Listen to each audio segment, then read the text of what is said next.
Trial passage शुरू होगा 3 seconds बाद।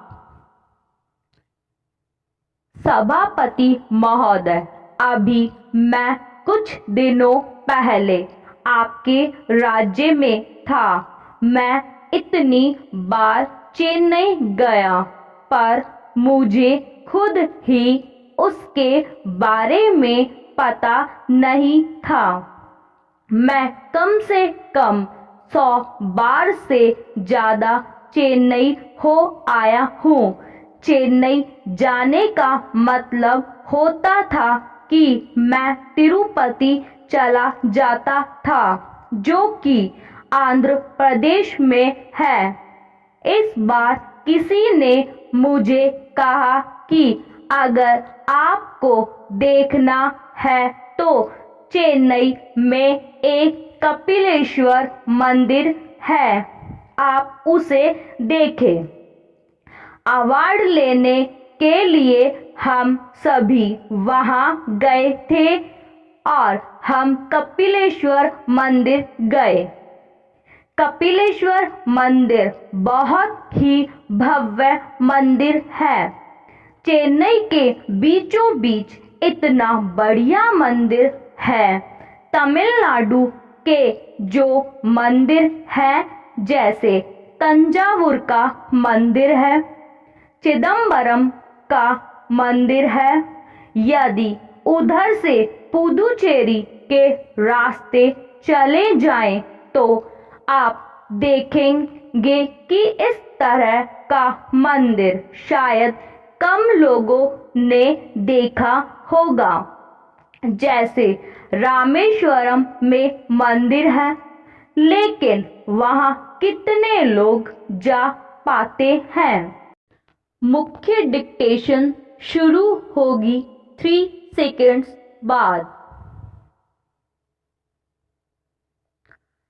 इन सारी व्यवस्थाओं के बारे में हम उन्हें बता पाएंगे। इस कारण से हम चाहते हैं कि इसका एक ऑफिस खुले। भारत सरकार अगर किसी कमेटी या सिलेक्शन कमेटी के तहत करना चाहती है जिसकी पर्यटन में रुचि हो, मैं अखिल भारतीय सेवा का बहुत बड़ा पक्षधर भी हूँ।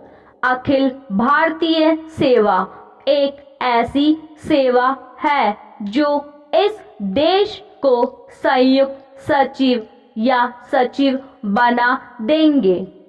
मेरा आग्रह यह है कि जिसकी पर्यटन में रुचि हो उसे बनाएं।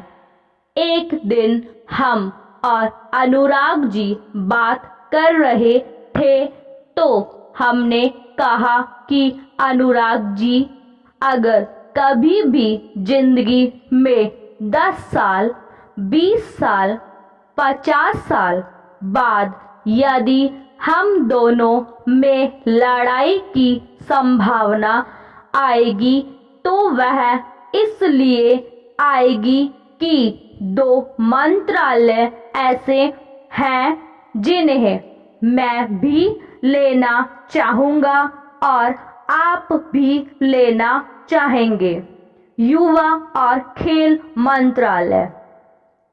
यह मेरा भी विषय है कि मैं युवा और खेल मंत्रालय में काम करना चाहता हूँ और अनुराग जी का भी यही विषय है।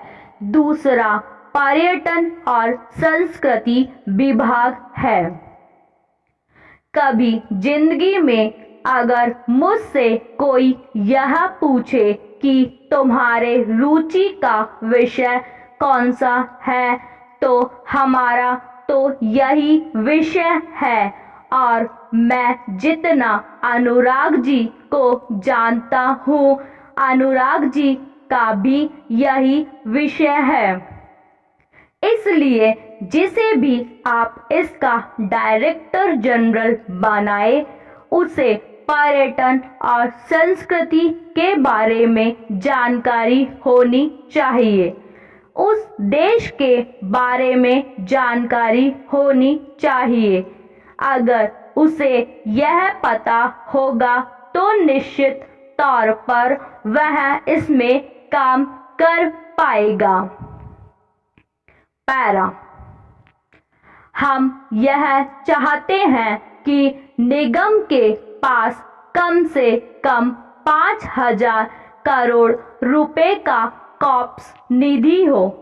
माननीय मंत्री जी, आपकी जितनी भी योजनाएं चल रही हैं, चाहे वह देश दर्शन हो, प्रसाद हो, रामायण सर्किट हो, कृष्ण सर्किट हो, बुद्ध सर्किट हो, जिसके माध्यम से भी आप काम कर रहे हैं, आपके पास निधि की हमेशा कमी होती है।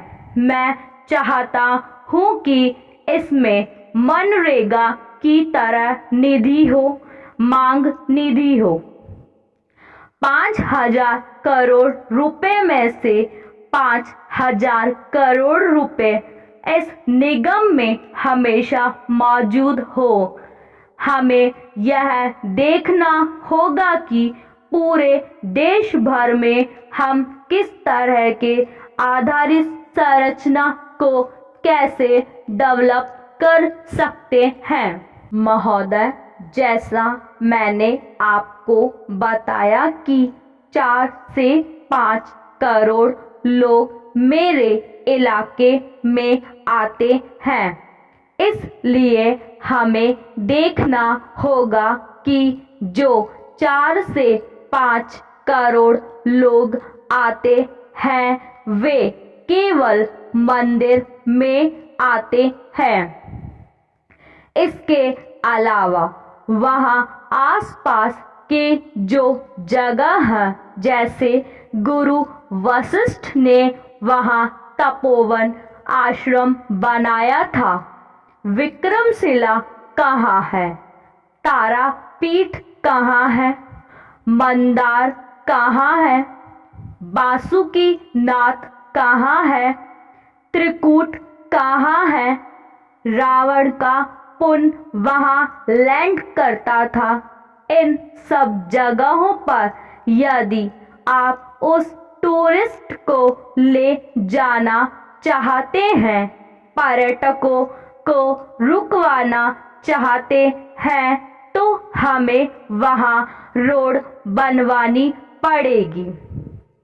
महोदय, मैं प्रैक्टिकल बात कर रहा हूँ। जब भी कोई योजना बनती है, जैसे कहीं पानी की बहुत कमी है, जब हमने उसके लिए योजना बनाई और वह योजना मेरे पास आई, तो उसने कहा कि वहाँ 1.5 या 2.25 लाख की आबादी है।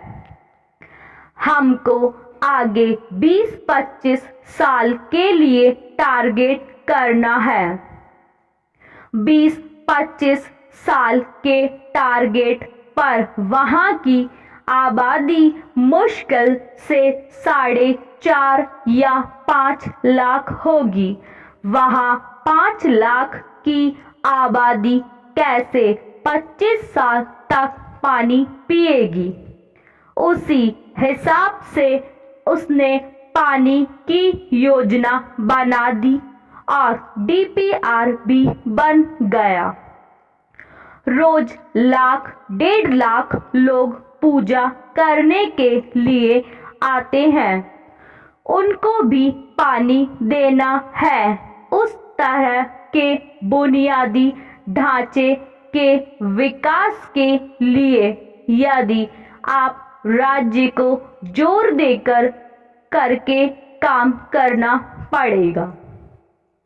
महोदय, सबसे ज़्यादा जरूरी है कि हमारे पास मनरेगा की तरह 5,000 करोड़ रुपए का कॉप्स फंड होना चाहिए। माननीय प्रधानमंत्री जी हो या राज्य सरकारें हो, हमेशा कंसल्ट करते रहते हैं कि कौन सा बजट होगा, कहाँ तथा किस इलाके में जाएगा। उस हिसाब से राज्य का परामर्श और राज्य की प्राथमिकता होनी चाहिए।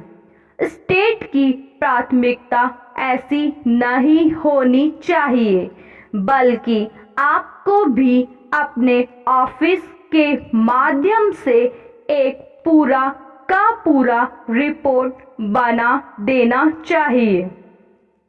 मैं लोकसभा में ऑन रिकॉर्ड यह बात कहता हूँ कि जितनी भी संस्थाएं हैं, मेरा उनसे कोई विरोध नहीं है।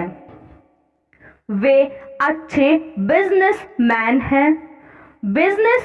हैं तो स्वाभाविक है कि 2 पैसे कमाएंगे।